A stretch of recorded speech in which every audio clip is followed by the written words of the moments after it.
What is in your mind?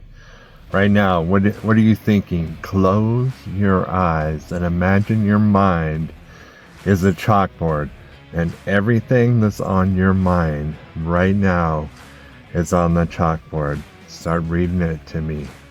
What is on your chalkboard? I could tell you what's on mine often, but it's changing.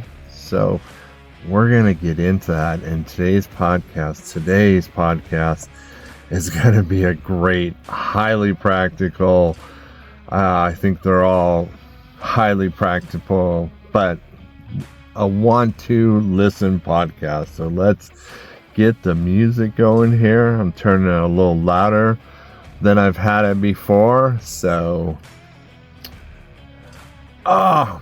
yeah. Thank you so much for listening. Hey, if you happen to write me a review, and I've learned some things about reviews, I have to confess, I've been a little ignorant. I don't know how, I just love podcasting. I don't know how all the systems and everything work, but I have this urgency, and I'm told by the people that listen that I have a message and I should work on getting it out there. And one of those ways is utilizing these things that exist, like reviews and different things, to get the podcast some more traction so more people have access to it, which you can always share it and say, hey, this would be a great listen. But what I learned is Apple Podcasts is where you want to go to do a review. Apple Podcasts is the big one. So listen to a few of my episodes on Apple Podcasts. Write a review. Let me know. I'll give you a shout out on the show. If you listen to the previous episode, Speak Life, you're going to know I gave a shout out to one of the listeners. I'll give you a shout out on the show. And I'll send you a bumper sticker. So much for all that stuff. Today's podcast, yeah, and I always say this. I know I do. And I'm sometimes a creature of habit. I try not to be a creature of habit, but this was something I did this morning, and I didn't actually work this morning. Everybody clapped. Tom took a day off. Well, sorta. I did returns. Part of my job is I buy a lot of materials, and the materials I don't use, I return. And so we only charge for materials used. Yes. And so I did work a little bit today, and I met my son Wallace at a job and asked him to bid a few things. So, sorta, but I didn't actually put on work clothes, and I didn't actually take my work vehicle. So can you really say that I worked? Anyway, I thought about this on the way to work, because I was like, all of you, I'm getting used to this, like, these thoughts and living in the best reality now and focusing on that and staying out of the prison state and cultivating really good mind soil, thinking on things that are beautiful, nullifying negative words, going back, doing the way back method and doing all that stuff. And this imagery came to me today like of a chalkboard, and I thought of myself and my mind as a chalkboard, and as I'm thinking and I'm struggling with these different thoughts, and I'll get to that in a minute, I see them written on the chalkboard. I'm like, wait a minute, where's that damn eraser? I'm going to take that damn eraser, and as these things are being written out, I'm like erasing them, and then there's some more, and I'm like, I don't like that, and I'm erasing them. So in the intro, what is on your chalkboard? When you wake up in the morning, what has been written on there, maybe through your night of dreams, maybe through your last night, or maybe even it is your waking thoughts? What are the things written there? Now, I'm just going to share with you the things that are often written on mine, the things I struggle with the caveat that they're getting a lot better. So as I share these, in no way am I declaring that these are major issues anymore. They're becoming minor because I've been getting to deal with them. But one of the big ones for me, and I actually didn't realize this till, probably 6 months to a year ago, but in relation to my work, I am an anal bastard perfectionist to myself. I am the worst damn asshole boss that a person can have, especially like when I'm doing any kind of finish work. Like I've finished a tile job, one for a homeowner that was a fairly rushed job, it needed to be done. The house was going up for sale, and so the shower was in rough shape, so and it wouldn't fit like a standard like kit, so it had to be like a custom shower to get it to fit in there. And I'm building it, and it's, you know, it's looking great, but every step along the way, I'm like, oh, I don't like that. Oh, I don't like that. And as I'm like detailing the grout out, and honestly, this just goes to show you how anal I get. I use a pumice stone because I like my grout really smooth and really even. I don't even like the sponge. I like to fill it up and then get it even. So I'm using a pumice stone and getting it nice and even, and like you're supposed to do when you build a shower. Many of you may not know this, but you grout everything and you caulk all your corners and your transitions with silicone, because it tends to crack and stuff. You don't want water in there. So did all that, got all that done, and was looking at the shower, and I could see every imperfection. I'm like, oh, Tom, I thought you were careful on this. What happened? Why? Okay, mind you, the feedback from like the realtor, the homeowner, everybody that saw it, this is amazing. Wow, looks great. Can't believe you got this done so fast. Looks amazing. Great job. That's what's written on my chalkboard. Not good enough. Can't do a good job. Yeah, you left too many things undone. Okay, let's be true here. And these are words that Tom Baldwin right now needs to hear. Nothing is perfect. I did a fantastic, amazing job on this shower. And what is on my chalkboard? As I'm waiting for the homeowner to respond, I sent pictures and said I'm done, and I'm like, what is written on the chalkboard? Oh, I think I see something here, and I think I see some here, and I don't like this here, because this homeowner needed it done right away. So I made like the tile choice. I picked the tile, I picked the fixtures, I picked the shelves that went in there.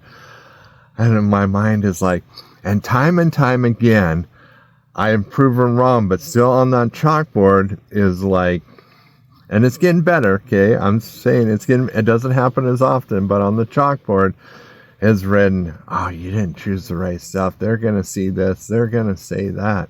So on my chalkboard, this is what I see: cortisol, stress. And it just continues the narrative. It's like you're like an Einstein chalkboard with like the equations. So for this is a narrative of all your thoughts. You didn't do this. You chose the wrong thing. They're not going to be happy. They're going to respond this way. This costs too much. They're not going to want to pay this. And do. Words matter. The words on the chalkboard matter, and they are being written on the chalkboard. Projects I bid. I'm sharing you with my struggles. I know you have your own, but we're just kind of doing this so you get an idea. I wake up and I was like, oh, I think they think that bid's too high. Was it too high? Did I bid it too high? Am I taking advantage of people? Are my prices too high? And at the same time, I think I should charge more. My overhead's going up. I think I should. Are you sure you're charging enough? Oh, blah, blah, blah, blah, blah. Written on the chalkboard. The chalkboard is like, can't even tell it's black anymore. It's white. It's got so much writing on it. And so as I'm going to work today, and that's just one thing that's being written on this chalkboard. There are stories going on in my head all the time about all the things. That's why the last podcast, Speak Life, is there. Because when you're listening to the affirmations, you're listening to the truth. You're not just listening to the blah, blah, blah, blah of the prisoner, the old things that they're reciting from their prison experiences coming back in, that's trying to write the narrative again. Now, the absolutely beautiful part of this, and it's a gorgeous part, and you're like, how can this be gorgeous? There's all these things, Tom. Maybe for your life, it's a friend that was short with you, and you're like, why were they short? Did I do something wrong? Well, I remember the time when they did this to me, and I'm still hurt over that. And that's what's being written on your chalkboard, okay? Blah. Or, my kids, they forgot my birthday and they didn't call, or, when they gave me their present, it was like they didn't really want to give. You name it, the chalkboard, what is on there? You can close your eyes and you can see what's being written on that chalkboard. That is where the focus, that's where the attention is. We are in the classroom right now. We're looking at the chalkboard and we're looking what kind of homework you did on that chalkboard. Is your homework uplifting like it's supposed to be, right? Your homework on the Yup, I Got You podcast is supposed to be uplifting to yourself. What's written there? Close your eyes. Tell me what is written there and be honest. I'm being honest with you on my way to work this morning, and I don't know, you probably has experienced this like me. The struggles don't come at pre-programmed times or at any time in particular. There are often times I'm going to work, I'm listening to the affirmation, and it's amazing. We're thinking beauty, we're thinking awesomeness, we're expecting the best. And then all of a sudden, out of the blue, there's all this chalkboard negative that's coming up. Blah, blah, blah, blah, blah. Kind of unpredictable. But the more we practice affirmations, the less it is. But the beautiful thing and the absolutely amazing thing, chalk. There's an eraser. And so this morning as I was driving, and I think part of this experience is to share this because this is another way, this is another tool, this is another place to look at how we can deal with this stuff. It's chalk. It erases. It turns into powder and dust. It's a momentary illusion. There were things I was writing and that were on my chalkboard about my work and about my quality of work that no one else saw.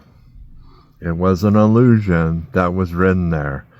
And once the eraser was applied, it turned to dust. That is amazing. The principle, when you take action and you focus on these things and you realize the truth. What is the truth for you? If you think a friend's upset, you just call them and say, hey, the other day when we got together, I just sensed there was some tension, and are we good? And if you have a genuine friend, they'll say, oh yeah, we're good, or I was just having a bad day, or whatever. You can learn the truth. And if it's not truth, you have the bandwidth to deal with it and make it right. Either way, you're taking the eraser and you're erasing the illusion, the thing that you've made up in your mind and that you've written. You're turning it back to dust. Now, when we write good things, we don't want to write in chalk. We want to write in permanent marker. We want those to be as permanent as they can. I would suggest, and I'm being totally honest. This is right up there with the Think Up app and the affirmations that you record to yourself. From experience, working with marble, white marble, like laying tile, You do not write on marble with a Sharpie because it will not come off.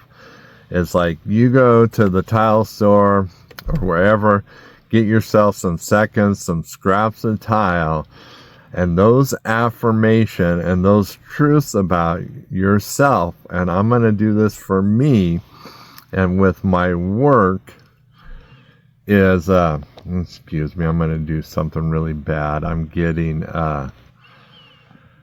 text messages. I should look at them. Anyway, we're not going to. Okay. Distracted. But on this marble tile, I'm going to write, you do amazing craftsmanship. Your work is amazing. People love your work. I can't erase it. I can't get rid of it. I can't change it. It's there. And so as you're dealing with the chalkboard in your life, you're also taking a tool, you're taking marble, and you don't necessarily have to do marble. I like marble, and I know that you can get scraps of it and pieces of it because you can't get it out. And so it's permanent. So the truths that you write, the affirmations that you write about yourself are permanent, unchangeable. And if you do happen to want to get rid of them, you can cross it out and then you'll remember it's like, well, that wasn't really true about me. But the ones we want to put on there are the ones that are true, like you are worthy. You deserve a good life. You are a good person. Some of those things that are really hard for you to say about yourself, where the opposite may be on your chalkboard. I'm not good enough. Nobody likes me. My nose is weird. It's like your nose is original and there's someone out there that loves you and beauty is in the eye of beholder. And it's like, that's just where it is absolutely true. Beauty has changed so much over the years. It just depends. There's no perfect person. Tools. The eraser. You turn what you believed is a truth, is really an illusion, and you turn it to dust. The marble and the Sharpie. You write the truths about yourself, that you're awesome, that you're good, and you're right in marble, and they stay. So I challenge you, get yourself a marble or buy yourself a whiteboard and write on it with like the toxic, I shouldn't say use toxic, but the permanent marker that doesn't come off even on a whiteboard, even if you use alcohol or acetone. Get that kind of marker and write those truths on it and hang it up and look at it. And you can even get yourself a chalkboard, and occasionally if you're struggling with something, maybe you're struggling with forgiveness or bitterness, and you write bitterness on there and you wipe it off. You watch it turn to dust. That action of you writing it, acknowledging it, and turning it into dust is powerful. Your brain latches onto that, and that is so powerful. If you're dealing with unforgiveness and you write unforgiveness and you watch it turn to dust, you watch it leave. You write unworthiness up there or not good enough, and you watch your hand turn that to dust and you say, that's an illusion, the truth. And you look at your whiteboard. If it isn't on there, you write, I am worthy. I am loved. I forgive. I release. I am a survivor. Do you get it? You got two great tools here. The eraser that's taking the illusion and turning it into dust. You got the Sharpie that's writing the truth and permanence on your spirit and your soul. You are becoming amazing. Can you do it after this podcast? Even grab yourself a piece of paper and grab yourself a Sharpie, something you can't erase, I just encourage you to write 10 truths about yourself. And then I want you to take a pencil and write the things you're struggling with. And then you're going to take that little red-ish pink thing on the back and you're going to erase them. You're going to watch them disappear. You're going to watch them go away. Well, my friends, that's it for this podcast today. I laid down to you some really powerful tools. This method, this way of doing things. You take the illusion, those things that are in the chalkboard of your mind, you bring them into physical reality. You get yourself a chalkboard, you write things you're struggling with, you erase them, you watch them disappear in your mind. And the things you want to be part of your life, you write them in permanent marker and you watch them appear in your mind, your character, your soul, and your spirit. You will be unstoppable. You will be a force for good and righteousness. Yes. Hey, I got you. I do. I got you.